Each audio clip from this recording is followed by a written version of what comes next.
안녕하세요. 줌줌TV 새로운 한 주 시작하는 시간입니다. 반갑습니다. 저는 대중문화평론가 김영삼이고요.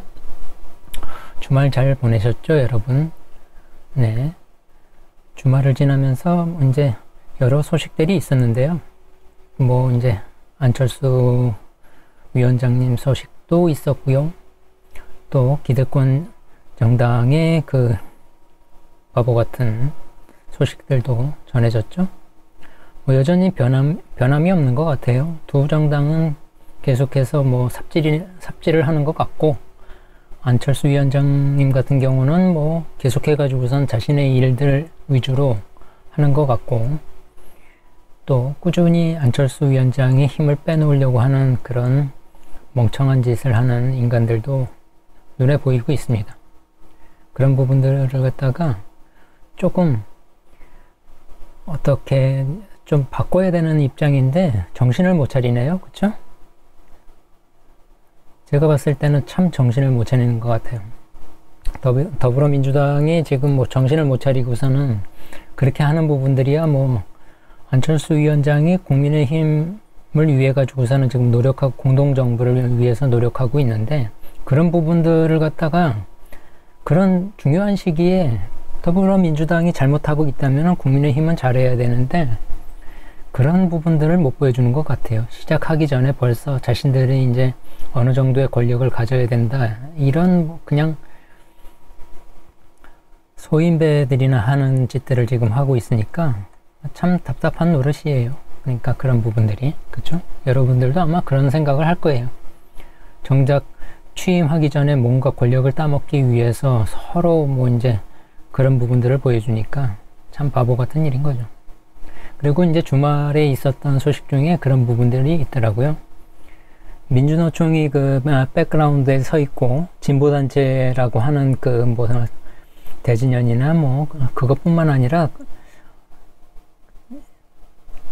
그러니까 시청자가 지금 잠깐 빠졌네요. 그쵸? 약간 빠진 것 같은데, 이 부분들을 갖다 가볍게 주말에 있던 부분들을 갖다 짚어가면서 이야기를 하고, 그리고 이제 이후에 들어오시는 분들이 이제 본 주제에 대한 부분들을 갖다가 이어서 들으시면 될 테고요.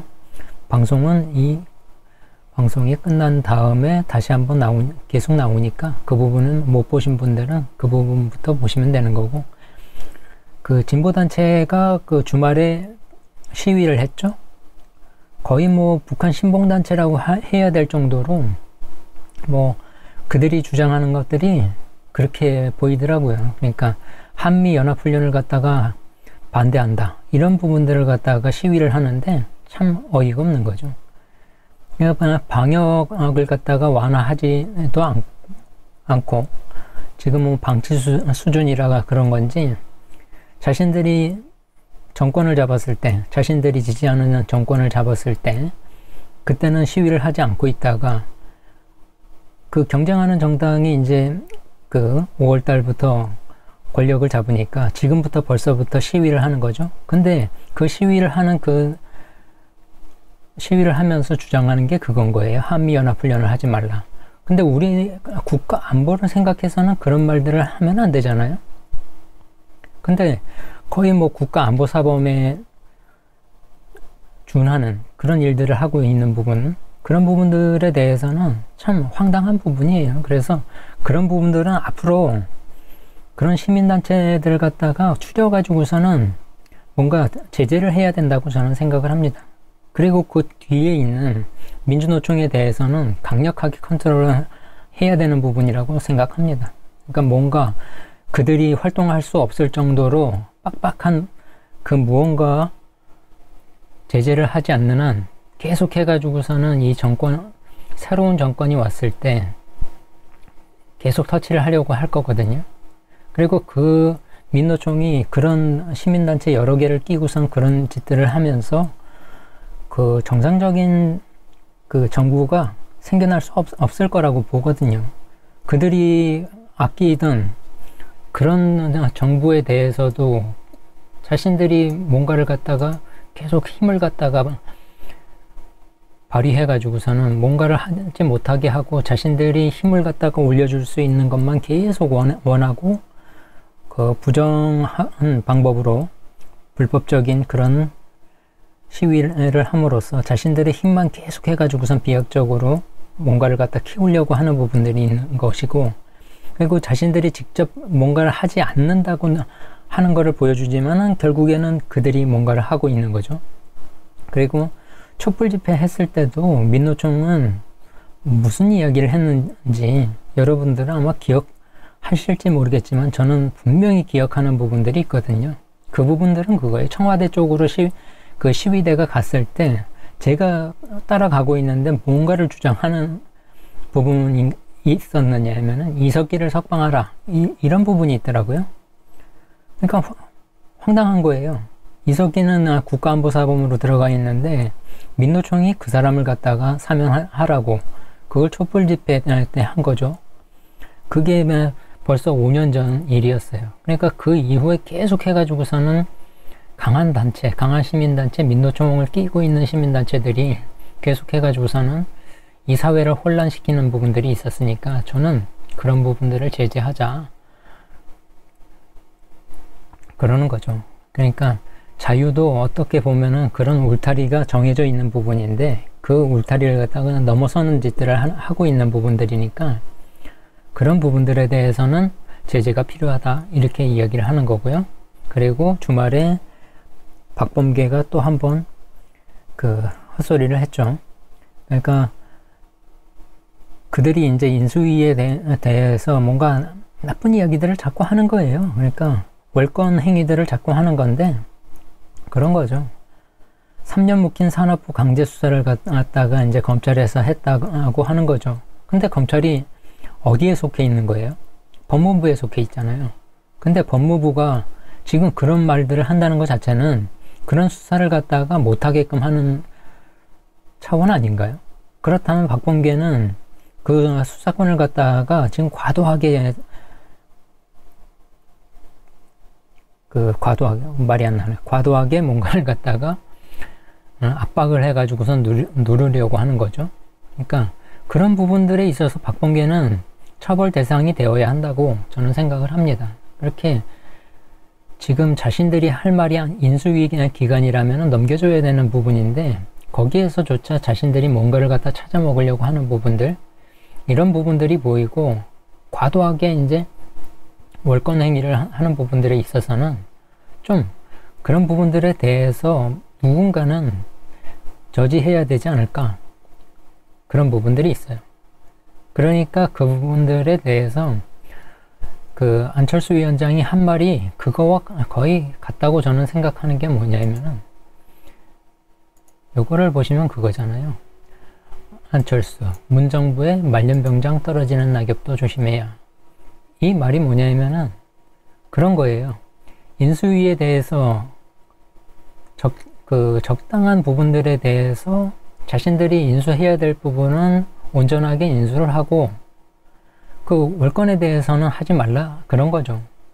그래서 자꾸 이상한 소리를 하면서 그런 부분들을 갖다가 그 새로운 정부, 떠나는 정부와 새로운 정부가 자꾸 부딪히는 부분들을 갖다가 보여줌으로써 그 국민들에 대해 자꾸 그런 부분들을 보여줌으로써 실망을 시켜주지 말라는 거죠. 이런 부분들이. 그러니까 이 부분은 그건 거예요. 뭐 제가 한 코너로 지금 진행하고 있는 오늘의 안철수, 그런 부분들에 대해서 거기서 이제 이 부분을 갖다 이야기를 하려고 한 건데, 이제 안 위원장 같은 경우는 그랬잖아요. 말년병장은 떨어지는 낙엽도 조심해야 한다. 이건 단순한 말이 아니고 언뜻 들으면 몸살이고 복지부동하라는 말, 이게 이제 너희 그냥 조심하라 이렇게 이야기하는 게 아니라 그 마지막 날까지 할 일은 하고 가라, 그런 거잖아요. 그러니까 정상적으로 자신들이 일을 해야 되는 부분들에 대해서 사사건건 트집 잡지 말고 할 일은 하면서 그 발을 걸지 말라는 거죠. 이런 부분들이. 그러니까 그런 자기 일들을 하지 않음으로써 그 대구 지하철 참사가 나고 남대문 방화 사건이 일어나고 그런 대형 사건이 일어나는 거는 자신들이 인수를 갖다가 제대로 해주지 않고서는 업무를 갖다가 인수해주면서 그 시기가 붕 뜨는 거예요. 아무것도 안 해주고. 그러다 보니까 뭔가를 갖다가 요구를 했는데도 불구하고 요구한 사항이 지켜지지 않고 그런 부분들이 나오니까 그런 부분들에 대해서 정상적으로 일할 거는 일하라 그러는 거죠. 그러니까 그런 부분들을 안 하는 사람들이 있으면 안 되니까 말년병장의 입장에서 그냥 놀고 먹고 그 뭔가 책임을 다하지 않는 부분들에 대해서는 경고를 함으로써 그 적폐 세력으로 남지 말라. 어떻게 보면은 좋은 소리인 거죠. 뭐 자신들이 뭔가를 그 안철수 위원장이나 뭐 윤석열 정부나 뭔가를 갖다가 하려고 할 때 기존 정권이 계속 반대를 위한 반대를 하면서 그 적절한 인수를 해주지 않았을 때 업무 공백이 생기는 거니까 그런 부분들에 대해서 말년병장처럼 놀고 먹지 말라. 그 자신들의 원활한 그 이양을 했을 때 자신들도 정상적인 정부로서 그 군림할 수 있는 부분들이 있잖아요. 그러니까 그런 부분들을 하지 않으면은 그런 그 권리를 갖다 주장도 하지 못하기 때문에 그런 부분들을 갖다가 정상적으로 했다. 그런 걸 하려면은 정상적인 그 인수를 갖다 할 수 있으니 하라는 거죠. 오늘은 이제 보니까 시청해 주시는 분들이 많네요. 생각보다 왠지 반가운 일이네요. 네. 이제 이렇게 오니까 조금 이제 부들부들 떨다가 이제 제대로 해야 되겠다는 그런 생각이 듭니다. 그 살펴보니까 이제 박범계가 검찰에 대해서 자꾸 이제 일을 못하게 그런 부분들을 갖다가 압력을 넣는 부분들이 있으니까 그런 부분들은 하지 말아라. 이건 처벌 대상이다. 그렇게 이야기하는 거죠, 저는. 그리고 주말에 이제 시청하는 부분들의 소식이 강원도 청사를 갖다 이전하는 소식이 있네요. 근데 이 강원도 청사를 갖다 청사를 갖다 이전하는데 뭐 한 3,100억 정도? 그 정도가 든다고 해요. 그러니까 그런 부분들을 갖다가 세 명이 결정을 했다는 거죠. 78일 만에 결정을 했다는데 선출직 3명이 결정을 했다는데 그 사람들이 누구냐? 다 더불어범죄당이라고 하는 더불어민주당이에요. 그러니까 자신들이 그 정권을 잡고 있는 그 시간 안에 뭔가를 갖다가 다 하려고 하는 거죠. 그 부정한 일들을 갖다가. 근데 그게 자신들을 위한 게 아니잖아요. 주주님 안녕하세요. 출첵 감사합니다. 네. 그 오늘 이제 그 이어가 보자면은 그 강원도청을 갖다가 이전을 하는 걸 갖다가 더불어민주당 그 주요 선출직 3명이서 결정을 했다고 하는데 이 부분이 굉장히 잘못된 게 여론조사 자체가 기존에 그 왜곡된 그 여론조사 있잖아요. 우리가 흔히 말하는 그 조작된 여론조사를 했다는 거죠. 그러니까 그걸 보면은 그 찬반을 갖다 묻는 것도 그 붕괴 위험성이 있으니까 이전을 하면 어떻겠느냐 이렇게 조사를 한 거예요. 그러니까 그런 부분들이 옳지 않은 방법이잖아요. 조작성이잖아요. 그리고 더불어민주당 같은 경우는 그 사람들이 그 임기가 어느 정도까지 보장된 것인지는 모르겠지만은 선출된 그 78일 만에 그런 부분들을 갖다 결정할 수 있는 부분들이 아니고 그 부정한 방법을 썼기 때문에 문제라는 거죠. 그렇기 때문에 이런 부분들에 대해서는 굉장히 잘못됐다. 그런 부분들을 갖다가 국민이 계속해가지고서는 이야기를 해가지고 하지 못하게 해야 되는 거죠. 멀쩡한 그 청사를 갖다 남겨두고 3,100억이나 써가면서 그렇게 한다는 것 자체가 문제가 되니까 그런 부분들에 대해서는 지적을 하자 그렇게 하는 거죠. 그리고 그 주말 꾸준히 뭐 이제 오늘까지 문제가 된 부분들이 김정숙 씨 그 옷값에 대해서 왜 공개하지 않느냐 이런 부분들에 대해서 심평 변호사가 이야기를 한 부분들이 있죠. 그러니까 심평 변호사의 말이 왜 이제 좀 무게감이 있느냐. 그럼 문재인 정부를 갖다가 구성하는 그 주요 인사였기 때문에 그랬던 거잖아요.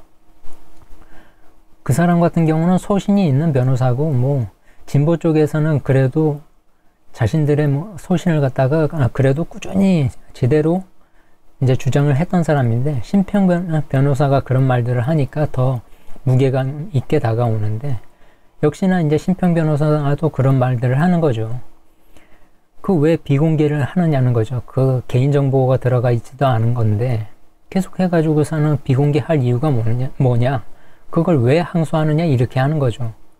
큰 공적을 이룬 사람인데 문재인 정부를 갖다 세우면서 근데 그분조차 그런 말들을 하는 것 자체는 그만큼 잘못됐다는 거예요. 비공개한다는 게. 그리고 그게 왜 15년이나 그런 것들을 비공개해야 할 항목이냐는 거죠. 그런 부분들을 갖다 지적하는 부분들은 아주 잘한 부분이다. 그리고 그렇게 직접적으로 비공개를 갖다가 한다고 하니까 제가 그랬잖아요. 전문가가 끼어가지고서는 그걸 갖다가 어느 정도 그게 예산이 들었는지는 뭐 계략적으로도 그런 부분들을 갖다가 밝힐 수 있는 부분이라고 생각하는 거거든요. 그렇기 때문에 옷을 갖다가 그 명품이 아니더라도 명품을 오마주한 그런 작품들을 갖다가 만들었다고 한들 그거는 그 제작 비용이 굉장히 많이 들었을 거라는 거죠.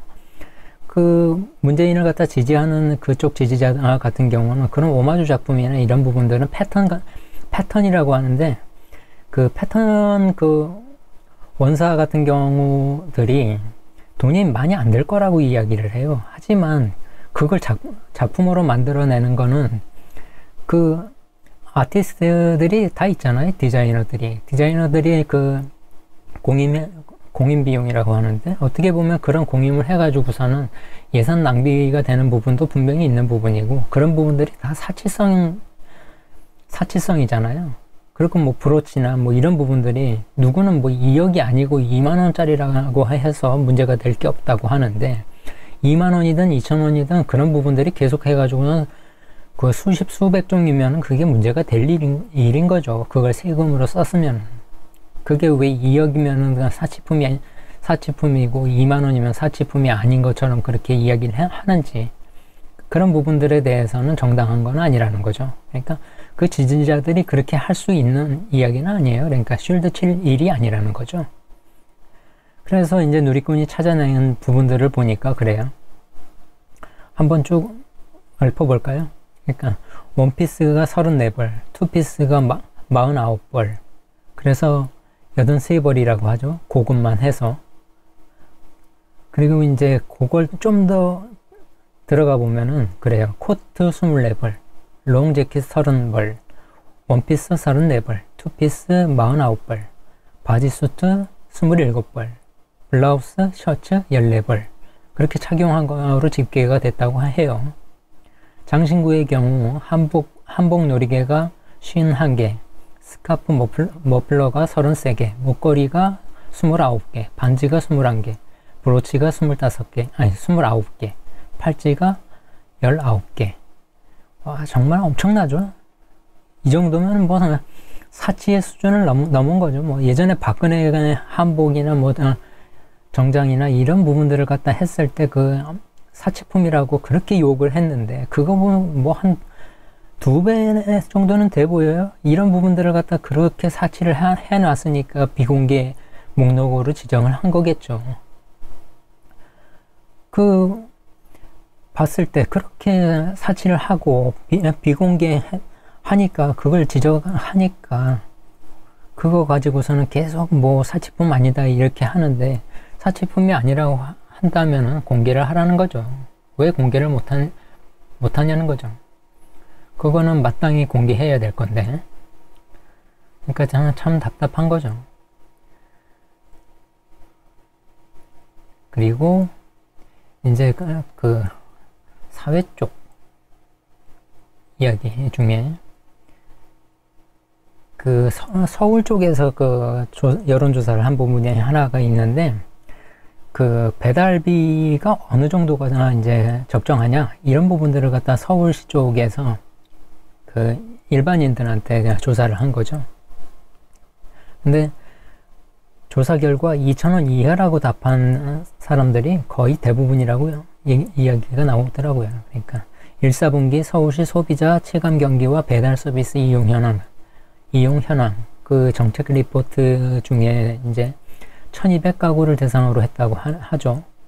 적정한 배달료가 어느 정도냐, 2,000원 정도가 적당하다고 하는데, 그러니까 사업자들이 그만큼 그 계속해가지고 배달료를 인상하니까 제품도 인상이 되고, 그런 부분들에 대해서 적절하게 어느 정도 그 배달료가 적정하느냐, 그런 부분들을 갖다가 조사를 했는데, 그러니까 그런 부분들도 좀 잘못된 부분들에 대해서 정부가, 이 정부가 못 되면은 다음 정부, 윤석열 정부가 되지만은, 윤석열 정부에서 이런 부분들을 갖다가 시장은 좀 통제를 해야 된다고 저는 생각이 들어요. 어떤 부분들이 과도하게 올랐을 때 시민이 체감할 수 있는 그 물가가 굉장히 심각하게 그 왜곡돼서 그 올라가고 내려가고 그런 부분들이 있는데, 이건 계속 오르기만 하는 거니까 그런 부분들을 갖다가 좀 적당하게 컨트롤을 해야 된다고 저는 생각이 들어요. 예전에 뭐 달걀값이 그렇게 올라갈 때 그걸 못 잡아가지고선 물가가 심각하게 올라간 부분이 있잖아요.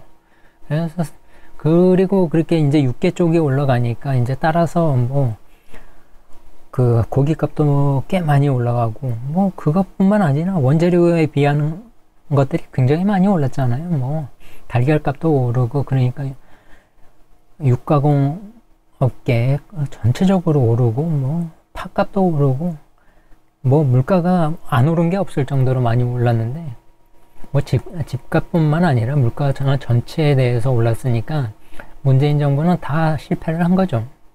그러니까 이번 정부에서는 그런 부분들을 갖다가 잡았을 때 그 호평을 들을 이유는 충분하니까 그런 부분들을 갖다가 조심히 해서 물가 오르는 부분들에 대해서는 좀 과감히 이제 끼어들어서 이제 적절히 제재를 해야 된다고 저는 생각을 합니다. 그 부분이 이제 가장 그 피부에 와닿는 뭐 전기료나 이런 부분들에 대해서는 그 안철수 위원장이 직접적으로 그런 부분들에 대해서 챙겨야 될 부분이 있다고 저는 생각을 합니다. 그리고 이제 여기 보시면은 안철수 위원장이 이제 그런 부분들을, 이 부분이죠. 추경이 필요하다. 보건의료 비용도 생각보다 많으니까 국채 발행은 최소화하면서 그런 부분들을 갖다 생각하려는 거죠. 추경이 이제 필요하니까 이 정부 나가기 전에 이제 앞으로 이제 이제 4월 이제 한 달밖에 안 남았네요. 그쵸? 이제 4월이라고 하더라도 그 공백기가 있으면 안 된다는 것들을 갖다 강조하면서 그 기간에 이제 추가 경정 예산안을 갖다가 통과해 가지고서는 그 기재부나 아니면은 이런 부분들에 대해서 협조받을 수 있는 부분들이 있다면 과감히 지금 이제 업무 공백기가 없이 그런 부분들을 갖다가 추경을 해 가지고서는 같이 뭐 공적이라고 해야 되는 부분들을 같이 나누자고 하는 부분들이니까, 이번 정부 문재인이 나가기 전까지 그런 부분들은 저는 좀 과감히 협조를 해야 된다고 저는 생각을 하거든요. 그러니까 재원이 없는 부분들이 있는데 그걸 갖다가 다음 정부 시작하기 전에 뭔가를 갖다가 빨리 뭔가를 이뤄야 되는 입장에서 협조를 해달라고 하는 부분인데, 이걸 협조해주면서 그런 부분들은 나중에라도 어떻게 보면은 그 공을 갖다가 돌릴 수 있는 거잖아요. 전 정부가 이런 부분들은 잘했다 할 수 있는 거니까 저는 이런 부분들을 갖다가 좀 과감하게 좀 협조를 해줬으면 좋겠다. 그거는 뭐 윤석열 정부나 아니면 안철수의 공만이 아니다. 문재인 정부의 공도 될 수 있다. 그러니까 협조해 줬으면 좋겠다. 이런 부분들을 사실은 나누기 위해서 제안을 하는 거잖아요. 안철수 위원장 같은 경우는. 자신이 그 이후에 뭔가를 갖다 이뤄가지고서는 그 모든 공을 갖다가 자신이 가져갈 수 있지만 그런 부분들에 대해서 같이 할 수 있는 부분이 있다면은 과감히 협조를 함으로써 좀 뭔가 같이 뭔가를 했다. 그런 부분들을 갖다가 보여줬으면 저는 좋겠습니다. 네. 그리고 이제 그런 또 소식 중에 오늘 보니까 뭐 계속해서 이어오는 거지만 이제 안철수 위원장이 힘을 빼려고 하는 부분들이 그런 거죠. 총리에 대해서 자꾸 왈가왈부하는 거죠. 그러니까 이제 여러분도 보셔서 알지만은 그 안철수 위원장이 힘을 빼놓으면서 일을 못하게 하는 부분들이 있잖아요. 그러니까 저는 그 부분들에 대해서 좀 이야기를 하고 저 기득권 그 주제로 이야기했던 기득권 정당의 승리 공식 이런 부분들에 대해서 이제 이어서 이야기를 하도록 하겠습니다. 이제 편하게 이야기를 하죠. 뭐 안철수 총리가 되는 부분들에 대해서 자꾸 이제 막으려고 하는 부분들에 대해서는 그런 것 같아요.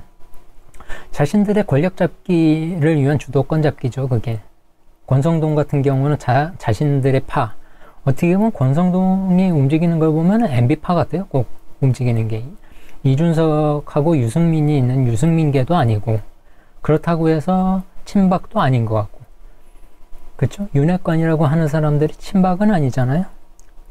그 외부 쪽으로 밀려난 그 인원인데 그 이준석 같은 경우는 유승민계 제가 봤을 땐 권성동이나 장제원이나 이런 인간들은 어떻게 봤을 때는 MB계로 보이거든요. 그 MB계 쪽에서 그 안철수가 총리가 되면은 자신들이 그 권력을 잡을 수가 없잖아요.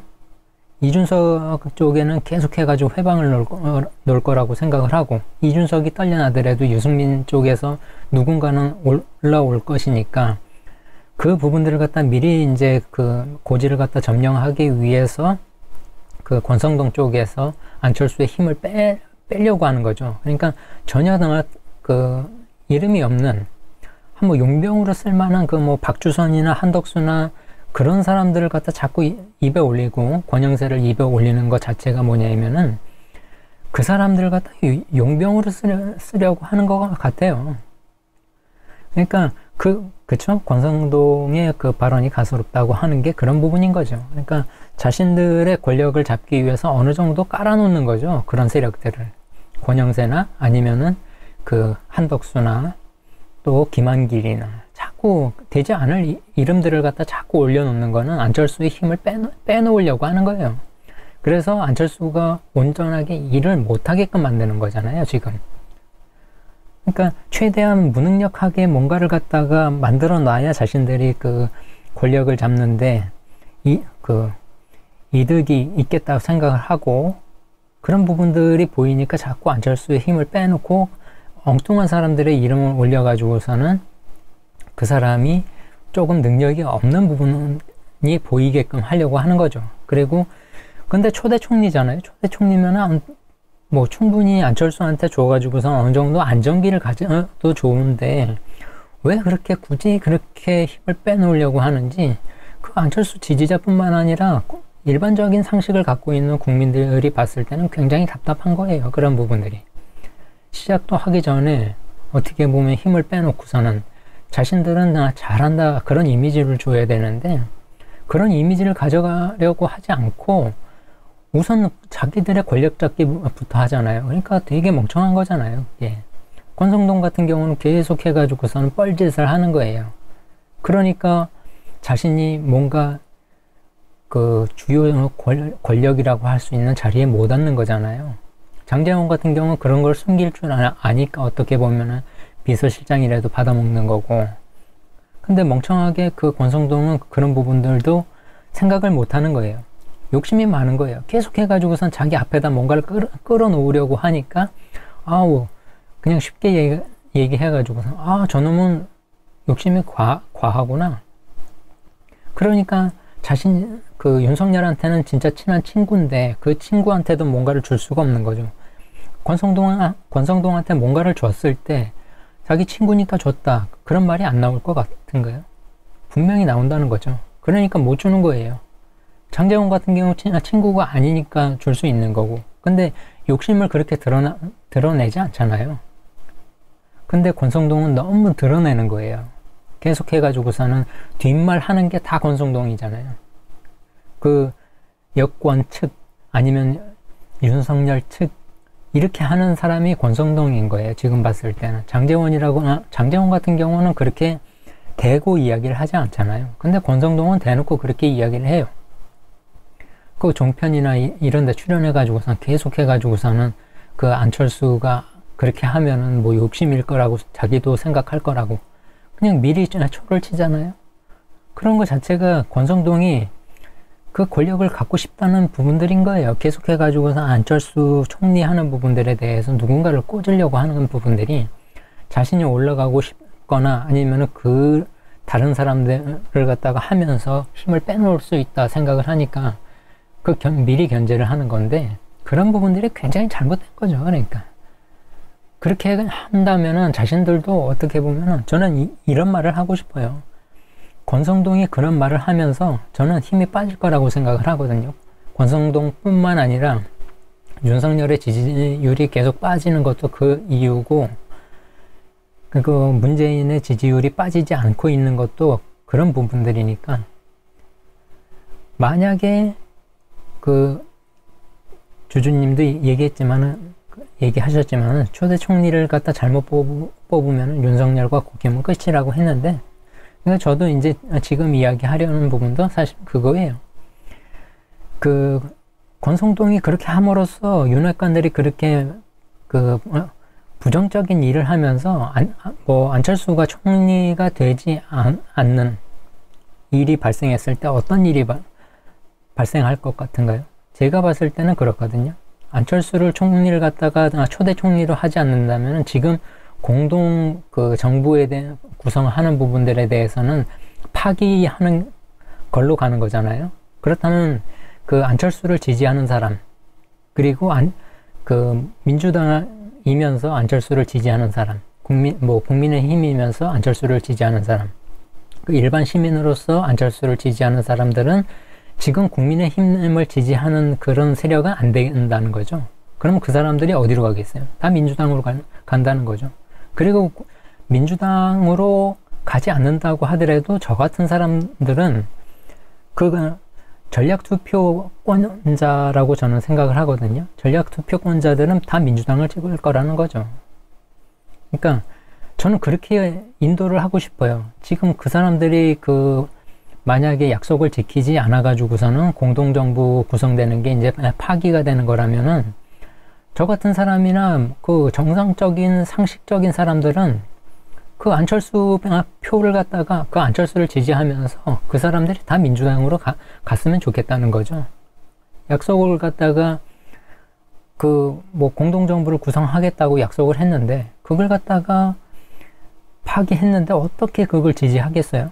그렇다면은 이번 다가오는 지방선거나 아니면 그 다음 선거라도 전부 다 민주당 찍고 말죠. 그냥 안철수 지지하는 사람들 다 그쪽으로 옮겨버리면 끝이잖아요. 결국은 누구 손해겠어요? 권성동 때문에 윤석열은 난리가 나는 거죠. 국민의힘도 모두 그냥 힘을 잃고 다음 선거에서는 거대 여당이 거대 야당으로 가가지고선 거대한 권력이 되겠죠. 그렇다면은 민주당은 가만히 앉아가지고서는 엄청난 이득을 얻는 거죠. 지금 그래서 민주당의 이득을 위한 부분들을 갖다가 권성동이 해주고 있다고 봐야 되는 거죠. 그거 자체가 어디에서 시작하는 거냐면 안철수 총리 힘 빼기에서 시작되는 거라고 저는 생각을 하거든요. 그러니까 가장 경계해야 될 부분들은 현재 국민의힘 같은 경우는 안철수 총리를 갖다가 무조건 시켜야 되는 거예요. 안철수 총리를 시키지 않으면은 국민의힘은 이번 선거에서 무조건 진다고 봐야 되는 거죠. 제가 앞서가지고서는 그런 거는 진짜 도시락을 싸가지고 다니면서라도 말릴 것 같아요. 그리고 안철수를 그 지지했던 분들은 여러분들은 알 수 있을 거라고 생각을 해요.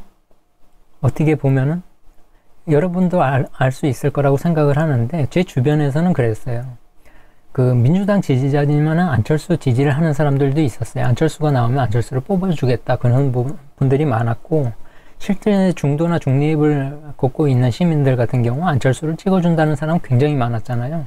그리고 0.7%의 엄청난 그 지분을 갖고 있던 사람들도 사실은 안철수 지지자였잖아요. 그런 사람들이 뺀다? 그러면은 뭐 국민의힘은 0.7%가 아니라 한 10%, 20%를 지는 상황이 생길 수 있어요, 이번에. 돌아오는 지선에서.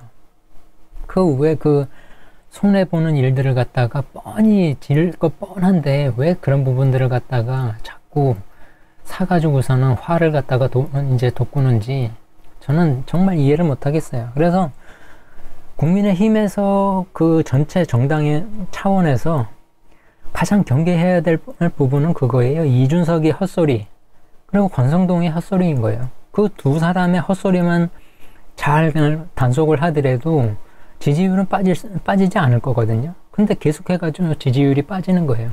그러니까 국민의힘에서 지금 해야 될 가장 최우선의 과제는 안철수가 거부를 한다고 하더라도 안철수를 갖다가 초대 총리로 만드는 일은 국민의힘이 제일 먼저 해야 되는 부분인데, 국민의힘에서 가장 먼저 해야 될 부분들을 안 하려고 하는 부분들이 보이니까 참 답답한 거죠. 그러니까 그 뻔한 일도 못 한다는 것 자체가 자신들이 선거에서 0.7% 차이로 이기는 그런 결과를 만들어낸 거예요.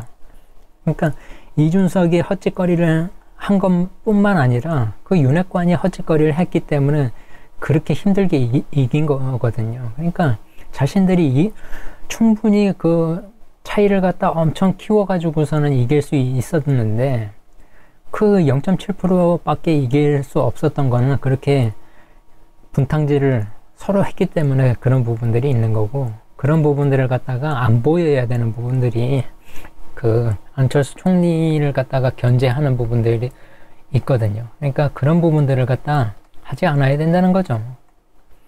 그리고 이제 본 주제 이야기를 갖다가 이야기는 해야 되겠죠? 기득권 정당들이 이제 제가 오늘 뭐 트위터에서 이야기를 했죠. 여기는 아니고. 자, 제가 이제 주제로 기득권 정당의 승리 공식, 착한 이의 땀만 갈취, 이게 사실은 연결된 겁니다. 지금까지 이야기한 것과 일맥상통하는 부분들이 있는 부분들인데, 기득권 정당의 승리 공식이 이게 이제 착한 이의 땀만 갈취해서 얻는다는 거죠. 그러니까 착한 이는 여기서 안철수입니다. 그리고 안철수 지지자, 그리고 중도, 중립, 그런 시민들의 착한 땀을 갖다 갈취하는 게 기득권 정당이라는 거죠. 자신들은 노력을 하지 않고 그런 착한 이들의 땀만 갈취를 하는 거예요. 그러니까 그런 거죠. 그러니까 자신들은 노력을 하지 않고 착한 사람들의 그 알토란 같은 그런 지지를 갖다가 순식간에 단일화 해가지고서 얻어먹을 수 있다 생각을 하니까 계속해서 그걸 반복을 하는 거예요. 민주당도 반복을 해서 누군가의 힘을 자꾸 얻으려 하는 거고, 그래서 김동연의 힘을 이재명이 이제 거의 뭐 편취를 하다시피 한 거고, 또 안철수의 힘을 갖다가 또 국민의힘에서는 또 가져간 것이고, 그러니까 자신들은 노력을 하지 않고 맨날 그 헛짓거리 하다가 나중에 이제 결국은 질 거라 생각을 하는 거죠. 질 거라 생각하니까 막 그 사람을 괴롭혀 가면서 그 사람의 표를 빼가는 거죠. 끝까지 뭔가 엄청난 압박을 하고, 뭐 검찰청 캐비넷에 뭔가 대단한 것이라도 있는 것처럼 하는데 사실은 대단한 것도 없으면서 그런 걸 갖다 풀어내는 거죠. 뭐 엑스파일이 있다 이런 식으로 해가지고서는 그렇게 하는데, 그 엑스파일이 그 민주당에서도 그런 이야기를 했고, 그 국민의힘에서도 그런 말을 했고, 사실은 없는, 그 사람한테 없는 그런 엑스파일인데, 그런 부분들을 갖다가 자꾸 있는 것처럼 이야기를 해가지고서는 이미지를 나쁘게 하는 거죠. 그러니까 그런 게 다 승리의 공식인 거예요. 자꾸 그런 부분들을 갖다 강조하면서. 그러니까 건전한 승리가 없는 거예요. 계속해가지고서는 자신들은 잘못하면서, 지금 보세요. 민주당이 잘하고 있나요? 국민의힘이 잘하고 있나요? 여러분들이 봤을 때 잘하고 있는 게 뭔가요? 제가 봤을 때는 없거든요. 민주당 같은 경우는 계속 그 헛짓거리를 하잖아요. 0.7%밖에 안 졌다. 그래가지고 자신들이 다음 선거에선 이길 것이다. 이렇게 나오는 것이고, 국민의힘 같은 경우는 바람을 탔다. 그렇게 해도 이긴다. 뭐 안철수 위원장이 잘해주고 있고, 윤석열이 뭔 잘못을 하더라도 안철수가 잘한 부분이 있기 때문에, 그런 잘한 부분, 뭐 착한 사람들의 땀을 갖다 갈취해가지고서는 자신들이 이길 수 있다. 이렇게 해서 이기려고 하는 부분들이 보이는 거예요. 그래서 노력을 하지 않는 거예요. 민주당 같은 경우도 정청래 같은 경우 계속 헛소리 하죠. 또 누가 그 안민석 같은 경우도 그러잖아요. 이재명 0.7%밖에 안 졌기 때문에 이재명을 갖다 당대표로 만들어서, 또 그 이후에 당대표 이후에 다시 대선으로 가는 그런 순환을 갖다가 그렇게 해야 된다, 그렇게 뭐 강조를 하는데, 그것도 패착인 거죠. 극단적인 그 사람들을 갖다가 보호하려는 사람들의 패착인데, 반성이 없는 거예요. 사실상 지금 가장 필요한 게 민주당은 반성인데, 어떤 부분에서 반성이 있어야 되느냐? 그 이야기를 했잖아요. 그 도올도 이야기를 했고, 그 민주당 지지자 중에 그래도 경각심을 갖고 있는 지지자들 중에는 우리는 지금 반성의 시간을 가져야 되는데 반성의 시간을 갖고 있지 않다. 문파 정치에만 몰두해가지고서는 그 극단적인 그 문파들의 이야기만 들어가지고 뭔가를 해결해야 된다, 그런 부분들에 대해서 계속해서 패착하는 부분들을 갖고 있는 거예요. 뭔가 나아질 수 있는 부분들이 없는 거죠. 반성을 하지 않는데 뭐가 나아지겠어요? 반성을 해야 뭐 건전한 이길 수 있는 부분들을 갖다가 계속해가지고선 자신들이 변화를 하는데, 뭐 원내대표도 잘못 뽑아, 비대위도 잘못 뽑아, 그리고 뭐 앞으로 그 당대표도 이재명을 뽑아야 된다. 계속 그렇게 주장하잖아요. 민주당이 그러니까 잘하는 부분들이 보이지 않는 거예요. 계속 해가지고선 국민의힘 뭐 하는 부분들이 있으면 계속 딴지 걸어가지고서는 그냥 뭔가 하지 못하게끔 그렇게 하는 부분밖에 없잖아요. 자신들이 혁신을 보여주지는 않아요. 민주당도. 개혁할 수 있는, 건전한 개혁할 수 있는 부분들이 사실은 보이지가 않는 거죠. 자신들이 어떤 부분을 갖다 잘하면서 해야 되는데 계속해서 못하잖아요. 승리할 수 있는 부분들은 없는데, 그 사람들이 승리할 수 있는 부분들은 그 상대 정당이 못하는 그런 부분들의 시너지만 얻으려고 하는 거예요.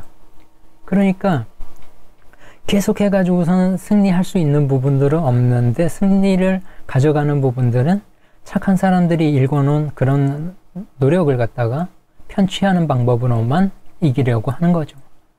뭐 극단적인 그런 지지자들, 그 문파들, 그리고 국민의힘 같은 경우도 계속해서 보여줬잖아요. 그 잘못된 부분들을 갖다. 안철수한테 계속 해가지고 문자 폭탄 보내고서는, 전화해가지고서는 못 받게 하는 부분들, 그런 식으로 해가지고서 승리를 위한 모습들을 보였기 때문에, 결과적으로 봤을 때 지지율이 오르지 않는 부분이 있는 거죠. 그러니까 윤석열 같은 경우도 그 지지율이 50%를 못 넘고 있잖아요. 기대감도 없고, 그런 부분들이 다 그거거든요. 자신들이 승리할 수 있는 여건들을 마련하지 못한 부분이라고 저는 생각을 하거든요. 지금 제대로 일하는 부분들은 안철수 위원장밖에 없다고 저는 생각을 하거든요. 계속해가지고서는 입단속을 하고, 안철수 위원장이 뭔가를 갖다 자꾸 피부에 와닿는 그런 좋은 부분들을 갖다 해주니까, 그런 부분들에 힘이 입어서 자신들이 노력하지 않은 부분들에 대해서 계속해가지고서는 좋은 부분만 과실을 갖다가 따먹으려고 하는 거죠. 남의 노력, 그러니까 그런 승리, 기득권이 얻을 수 있는 승리 공식은 그런 거라는 거죠. 노력을 하지 않고 남의 좋은 이미지만 따먹는, 그리고 남이 공약한 부분, 그 안철수, 비유를 하자면 안철수가 공약한 부분들에 대해서 굉장히 구체적인 부분들에 대해서는 안철수가 이룰 수 있겠다 싶으니까 그런 부분들에 대해서는 이제 안철수를 갖다 단일화 하면서 뽑아먹는 방식, 승리 방식인 거죠. 그거 답답한 거예요. 그러니까 기득권 정당이 뭐라고 해야 되나, 참 좋게 이 사회를 갖다가 변화를 시킬 수 있는 부분들이 없으니까 그런 부분들에 대해서는 참 답답한 거죠. 오늘 그 분노에 차가지고서는 막 제가 하려고 하는 시간도 지금 넘었네요. 그쵸? 원래는 45분에 이제 연예가 쪽 이야기를 했는데 오늘은 뭐 한 5분에서 10분 정도를 더 해야 될 것 같죠? 그래서 정리하는 차원에서 이야기를 하자면은 그 기득권 정당이 계속해가지고서는 누군가의 그 피와 땀을 갖다가 갈취를 해가는 그런 승리 공식은 하지 말자. 자꾸 그런 것들이 반복이 되니까 그 이 사회가 정상적인 사회가 되지 않는 것이다. 이렇게 이야기하는 것이고, 안철수 위원장이 제대로 일을 할 수 있게 좀 가만히 좀 있어 달라. 주둥아리 좀 닥치고선 좀 가만히 있어 달라. 저는 그렇게 이야기를 하고 싶어요. 좀 과하게 이야기를 하고 싶어요. 계속해가지고서는 힘 빼놓고 그 초대 총리를 갖다가 자신들이 먼저 나서가지고서는 적극적으로 안철수 위원장을 갖다가 그렇게 해가지고선 뽑아야 되는데 그런 부분들을 자꾸 힘을 빼놓으면서 일할 수 없는 분위기를 만들어가는 부분들, 그런 부분들은 좀 하지 말자. 네, 그렇게 이야기를 마무리하는 걸로, 정치 쪽은 마무리하는 걸로 이야기를 하죠. 주주님, 기득권 양당 정치 정말 더티하죠. 그래서 안철수의 피눈물이 더 값져요. 네, 맞습니다. 그런 부분들이 있으니까 안철수 위원장이 참 일하는 게 안타깝잖아요. 그렇게 잘하는 거는 뿌듯한데 너무 그런 뿌듯함이 있는데 자꾸 뽑아먹는 거, 그리고 자꾸 그게 안 보이게 하는 그 기득권 정당의 멍청함이 우리를 참 슬프게 하는 겁니다.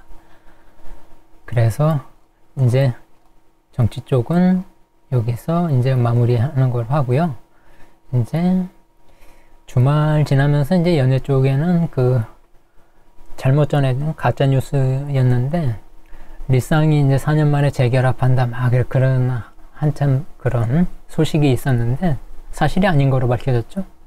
스포티파이에 무슨 예고 그 앨범 커버가 올라와가지고서는 이제 해프닝이었는데, 어떻게 보면 팬의 입장에서, 뭐 힙합을 좋아하는 그 대중들의 입장에서는 리쌍의 그 재결합 소식은 굉장히 반가운 소식이었을 거라고 생각을 하는데, 그게 이제 가짜 뉴스였다, 그렇게 한 부분 참 안타깝죠.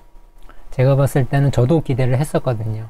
리쌍 그렇게 모였을 때 가장 좋은 시너지를 이룰 수 있는, 어떻게 보면은 그 정통 그 힙합의 그 그룹이었는데, 그런 부분들이 이루어지지 않은 부분들, 여전히 뭐 냉각기를 갖고 있는 것 같아요. 그 길이나 아니면은 게리 둘, 그렇게 사이가 아직 그렇게 좋지 않아 보이긴 하는데 언젠가 뭐 풀리겠죠.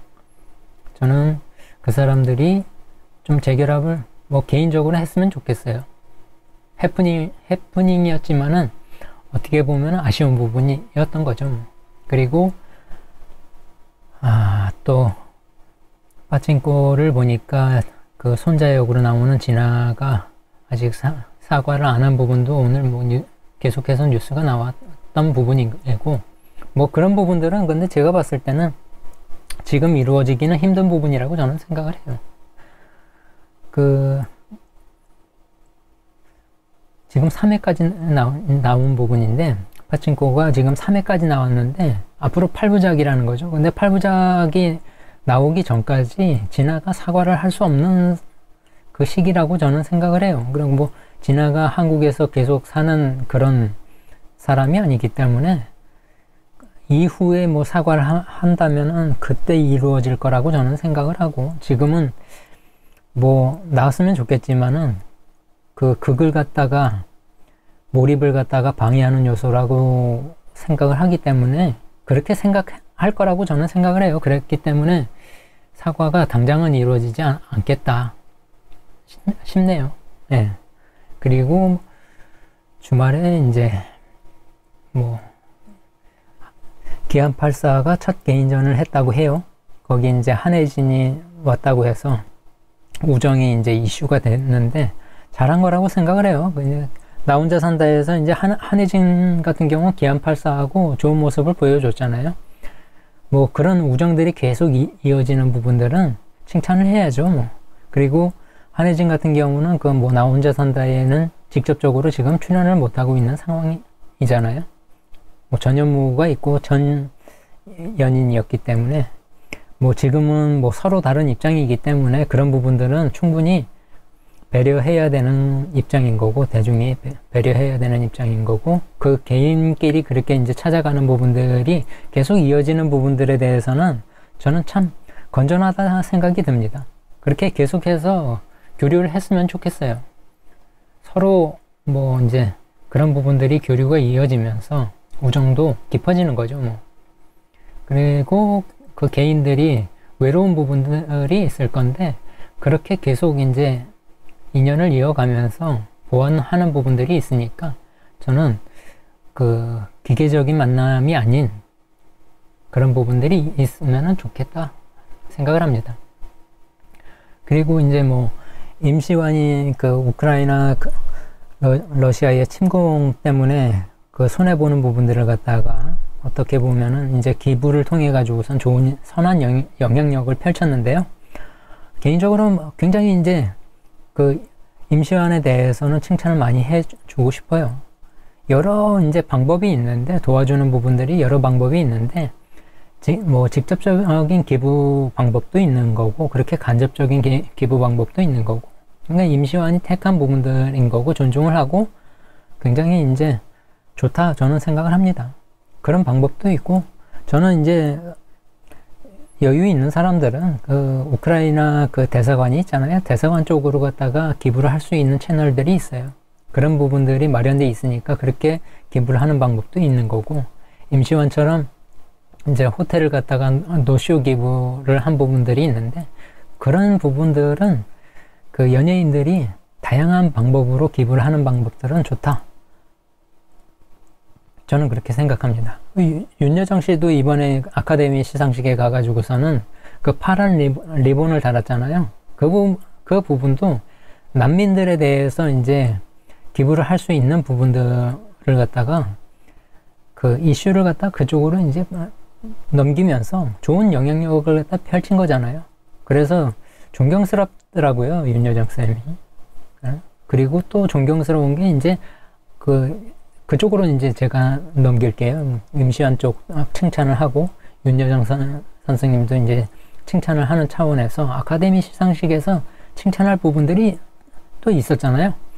자신이 이제 지난해에 왔을 때 그 이름이 잘못 불리는 부분들에 대해서 약간 섭한 부분을 갖다가 그 농담 섞어가지고서는 잘못되는 부분들에 대해서 좀 지적을 한 부분이 있는데, 이번에 이제 사과를 하면서 자신도 이제 그 외국 그 주연들에 대해서 이름을 갖다가 잘못 부를 수 있는 부분들이 있기 때문에 그렇게 한 부분들이 충분히 이해된다. 그렇게 하면서 그 사과한 부분, 그런 부분들도 뭐 이제 조크를 섞어서 한 부분들이 참 여유 있고, 그 특유의 그 유머러스한 부분들이 있었던 부분, 그래서 참 부러운 부분이기도 하고 칭찬하고 싶은 부분이기도 하고, 그런 게 쉽지만은 않은데 그런 부분들을 해준 부분들이 참 칭찬하고 싶었고, 더 칭찬하고 싶었던 거는 그 청각장애인에게 그 주연상을 타는 청각장애를 위해서 수어로 갖다가 호명한 부분, 굉장히 칭찬해야 될 부분이라고 저는 생각을 해요. 그리고 그 주연상을 탄 분이 이제 수어로 갔다가 자신도 이제 이야기를 해야 되는 부분들이 있으니까 자신이 직접 그 트로피를 갖다가 들어주고 있는 부분들 계속 해가지고서는 끝날 때까지 들어주고 있었잖아요. 굉장히 잘했다고 저는 생각을 해요. 세상에 그런 사람 많이 없어요. 배려가 일상화되지 않으면 그런 부분들이 사실은 굉장히 힘든 부분이기 때문에 윤여정 쌤이 그런 부분들을 참 보여준 부분, 수어를 하고 그리고 수어할 수 있는 부분까지 시간을 갖다가 계속 자신이 트로피를 들어준 부분, 그리고 농담도 아주 여유 있게 할 수 있는 부분들이 다 칭찬받아야 하는 부분들이라고 생각을 해요. 그리고 파란 리본 그 난민과 함께라고 써 있는 메시지가 있는 부분들, 그런 부분들을 갖다가 한 부분들은 굉장히 이제 칭찬을 해야 되죠. 그리고 이제 윤여정 쌤이 그 아카데미 시상식에 가면서 또 한 사람이 이제 주목을 받았죠. 이서진이 같이 가가지고서는 주목을 받았는데, 시상식에 들어가지는 않았지만 이서진이 같이 간 거는 그 나영석과 그 새로운 예능을 갖다가 찍는 부분, 그런 부분들이 간 부분인데 참 기대가 돼요. 그 나영석 같은 경우는 윤여정 쌤하고 그리고 이서진하고 그 윤식당이나 이런 부분들에 대해서 호흡을 맞췄기 때문에 새로운 예능이 기대가 돼요. 네, 주주님, 윤여정 쌤 알수록 놀랍다, 그렇게 이야기를 해 주셨는데 맞습니다. 참 그런 힘든 배려를 할 수 있는 사람들이 많이 없잖아요. 그래서 더 대단하다 생각하고, 그래서 더 칭찬을 하고 싶고, 이런 부분들을 알림으로써 그런 사람들이 더 많이 나왔으면 좋겠어요. 그렇죠? 그런 부분들이 계속 이어졌으면 저는 좋겠다, 그렇게 생각을 하고, 새로운 예능도 굉장히 기대가 된다. 나영석이 이제 윤여정 쌤하고 같이 이제 예능을 만드는데 기대가 됩니다. 많이 기대가 되네. 그리고 이제 주말에 TV를 보니까 복면가왕에 김보름이 나왔더라고요. 스케이트 선수죠.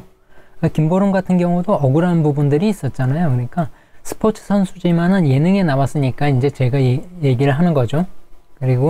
그리고 저도 정치나 사회 쪽으로 관심이 많았었고, 김보름이 이제 굉장히 피해를 많이 본 입장이었는데 마녀사냥을 많이 당했단 말이죠.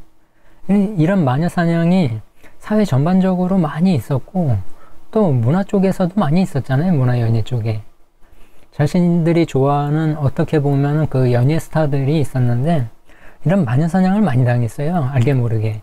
근데 김보름 같은 경우도 그 피해를 많이 봤잖아요.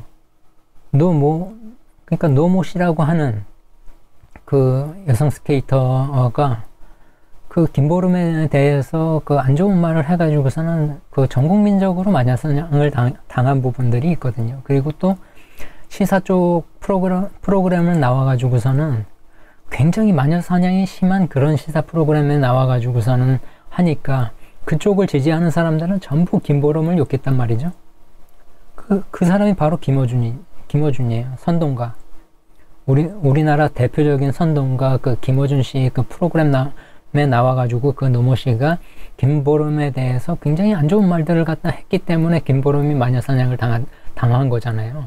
근데 그 몇 년 동안 얼마나 고생했습니까? 평창 동계 올림픽 이후에 그 따돌림을 하지도 않았는데 따돌림을 했다는 거죠. 자신이 실력이 없음을 갖다가 비관해야 되는 입장에서 왜 잘 타는 사람을 갖다가 마녀사냥을 했는지, 그런 부분들에 대해서는 반성을 안 하고 오히려 피해자인 그 사람에게 우리는 마녀사냥을 한 거예요. 그 연예계에도 연예 스타들이 그렇게 마녀사냥을 많이 당했어요. 대표적으로 뭐 제가 생각했을 때는 그 박유천도 잘못했지만 박유천 같은 경우도 그런 피해를 당한 입장인 거고, 그 빅뱅의 탑도 잘못했지만은 탑도 마녀사냥을 당한 거란 말이죠. 그런 식으로 김보름도 그런 피해를 당했는데 복면가왕 나와가지고서는 어떤 말을 했느냐. 자신의 명예를 갖다 찾을 수 있어 좋았다. 이번 그 베이징 동계올림픽을 통해서 자신의 명예를 찾을 수 있어서 좋았다. 그렇게 이야기하는 게 너무 소박한 거예요. 제가 봤을 때는. 그렇게 마녀 사냥을 당해놓고도 나와가지고서는 그 예능 하나 출연하는 것만으로도 자신의 명예를 찾을 수 있었다. 그리고 베이징 동계올림픽 때 자신이 이제 은메달을 따면서 그런 명예를 갖다가 되찾으면서 굉장히 좋았다 하는 게 너무 소박한 거죠. 제가 봤을 때는. 어떻게 그렇게 소박할 수 있을까요? 막 울며 불며 그렇게 할 수 있는데도 불구하고 참 밝게 노래하면서 자신의 명예를 찾을 수 있었고, 자신이 하고 있는 그런 스케이트를 갖다가 더 널리 알리고 싶어가지고선 앞으로도 조금 더 예능에 출연하고 싶다. 그런 바람을 이야기할 때 저는 굉장히 응원을 해주고 싶었어요. 그러니까 이 세상에 좀 우리 사회에서 마녀사냥을 통해 가지고서는 피해를 보는 사람들이 좀 없으면 저는 좋겠다. 그런 생각을 합니다.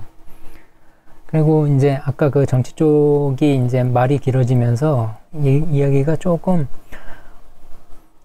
길어지는 부분들이 있는데, 연예 쪽을 조금 이야기를 못 해가지고 그 조금 더 이제 카카오가 SM을 저번에 이야기를 했지만 계속 해가지고 이제 다른 소식이 들리니까 그 부분을 갖다가 이야기하지 않을 수 없는데, 카카오에서 SM을 갖다 인수를 하려고 하는데 SM 쪽에서 계속 그 요구사항이 굉장히 많아지는 거예요. 근데 너무 이제 황당한 부분들이 보이는 게 뭐냐면은, 이수만이 경영에 참여를 하겠다.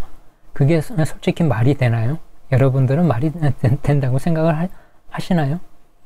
참 황당해서 그 말조차, 제가 말을 하면서도 말조차 버벅거리게 되네요. 그러니까 SM을 갖다 인수하는데 자기를 갖다가 그 경영권에 참여할 수 있게 해달라는 거죠. 그게 지나친 욕심인 거죠. 카카오 같은 경우는 그걸 배제하고 인수를 해야 제대로 된 그 인수가 되는 건데, 자꾸 무리한 요구를 하니까 그게 그쪽에서도 굉장히 좀 황당한 거예요. 그리고 지분의 그 18.27%를 갖다가 모두 매수를 하려고 하는데, 이수만이 재출자하는 방식을 갖다가 안 받고 자신이 점점 더 까다로운 조건을 내걸면서 협상이 난항이 되는 거죠.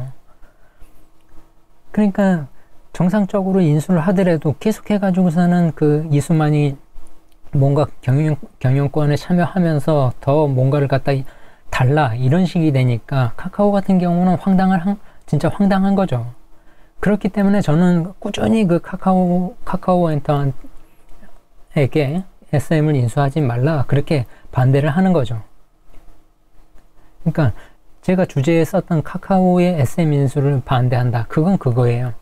카카오가 문어발식으로 갖다 기업 확장을 하는 부분들에 처음에 반대를 했는데, 그거보다 지금은 더한 반대를 하고 싶은 거는 이수만의 그런 그 부정적인, 어떻게 보면은 그런 자기 이익을 위한 그런 활동들을 갖다가 보면서 그런 부분들을 저는 적극적으로 방어를 해주고 싶은 입장인 거예요. 그러니까 카카오를 갖다가 오히려 저는 걱정을 하는 입장이 된 거죠. 지금에 와서는 며칠 사이에. 기존에는 SM이 조금 부실한 기업이라고 생각이 들어서 저는 그걸 반대하는 입장이었는데, 이제는 부실한 기업이라기보다는 너무 방만하게 운영되는 그런 기업을 갖다가 카카오가 손해 보면서 인수를 해야 되는 입장이니까. 그리고 이수만 같은 경우는 기존에도 뭐 저번에도 얘기했지만은 라이크 기획이라는 걸 만들어 가지고 SM에서 계속 그냥 돈을 빼먹었다는 거잖아요. 그러니까 그런 부분들이 정상적이지 않은 부분들인데, 그리고 그 이전에도 이수만 같은 경우는 그 서세원처럼 그 부정한 방법으로 갖다가 세금을 탈루해 가지고서는 처벌을 받은 전례가 있어요. 그렇기 때문에 앞으로도 계속 그런 부분들이 이어질 거라 생각을 하니까 제가 반대할 수밖에 없는 거죠. 그러니까 저 개인적뿐만 아니라 이 사회로 봤을 때도 그거는 정당한 기업 인수가 아니라고 생각을 하거든요. 그렇기 때문에 저는 카카오가 SM 인수를 갖다 거부했으면 좋겠다. CJ 같은 경우도 그래서 그런 부실 기업을 갖다가 인수를 하지 않았으면 좋겠다는 거죠.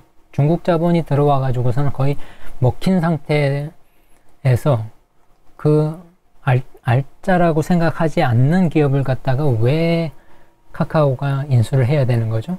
그렇기 때문에 그런 부분들을 반대하는 거고요. 네, 오늘 이제 정리를 해야 되는 시간이 다가온 것 같네요. 9시 9분을 넘어가면서 오늘 이야기를 하려고 했던 그 연예 이야기에서 뭐 이제 이상민 이야기도 있었는데 그 부분은 이제 이야기 안 하는 거로 하고, 그 카카오 엔터가 SM 엔터를 갖다가 인수하는 일은 반대한다. 그걸로 마무리하겠습니다. 그리고 뭐 내일 연예계 쪽에서는 이제 중소기업이나 아니면 대기업 쪽의 자녀들의 그 잘못된 부분들, 그 처벌이 이루어지지 않는 부분들에 대해서 살펴보도록 하겠습니다. 오늘은 여기까지 이제 마무리하는 거로 하고요. 지금까지 시청해 주셔서 대단히 감사합니다. 제가 오늘은 왠지 많이 이제 마음이 쫓기는 부분들이 있었는데 내일은 좀 더 여유롭게 하도록 하겠습니다. 그러면은 내일 뵙도록 하겠습니다. 네. 마무리 메시지를 쓰면서 마무리해야 되겠죠?